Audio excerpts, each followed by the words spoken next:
അത്താണി കെൽട്രോൺ ഉടമസ്ഥതയിലുള്ള ഭൂമിയിൽ കെൽട്രോണും സീമെന്റും സംയുക്തമായി sensor manufacturing common facility centre ആരംഭിക്കാനുള്ള നടപടികൾ വേഗത്തിലാക്കാൻ വ്യവസായ വകുപ്പ് മന്ത്രി പി രാജീവ് നിർദ്ദേശം നൽകി. Sensor incubation centre, integrated chips, electronic ഘടകങ്ങൾ എന്നിവയുടെ നിർമ്മാണം, കൃത്യത നിർണ്ണയിക്കൽ, ടെസ്റ്റിംഗ് എന്നിവയ്ക്കായുള്ള സെൻസർ നിർമ്മാണമാണ് ലക്ഷ്യം. നടപടികൾ വേഗത്തിലാക്കാൻ മന്ത്രി പി രാജീവ് നിർദ്ദേശം നൽകി. സീമെറ്റിലെത്തിയ മന്ത്രി ഹൈക്കോടതിയിൽ തുടരുന്ന ലിക്വിഡേഷൻ പൂർത്തിയാക്കുന്നതിന് നടപടികൾ സ്വീകരിക്കാൻ ഉദ്യോഗസ്ഥരെ ചുമതലപ്പെടുത്തി.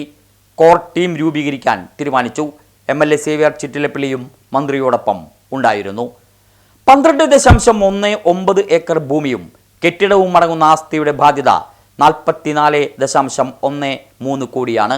മുൻ ഡയറക്ടർമാർ നൽകിയ സ്റ്റേറ്റ്മെന്റ് ഓഫ് അഫയേഴ്സ് പ്രകാരം കെൽട്രോൺ റെക്ടിഫയേഴ്സിന് 15.68 കോടി രൂപയും കെൽട്രോൺ പവർ ഡിവൈസസിന് 28.45 കോടി രൂപയും ബാധ്യതയുണ്ട്.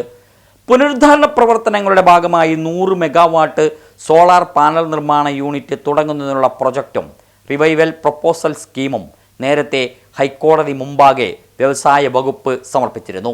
കെൽട്രോൺ കെട്ടിടം ഇന്ന് അക്രമികൾ, ഗുണ്ടകൾ, പെൺവാണിഭക്കാർ, ലഹരി വിൽപ്പന നടത്തുന്നവരുടെ എല്ലാം താവളമാണ്.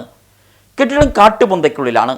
ഇഴജന്തുക്കളുടെ ആവാസ കേന്ദ്രമായി കെട്ടിടങ്ങൾ മാറിയിരിക്കുന്നു. ജനലുകൾ, വാതിലുകളടക്കം എല്ലാം സാമൂഹ്യ വിരുദ്ധർ പൊളിച്ച് മാറ്റി തൂക്കിവിറ്റതും വലിയ നാണക്കേടാണ് വ്യവസായ കേരളത്തിന് സമ്മാനിക്കുന്നത്.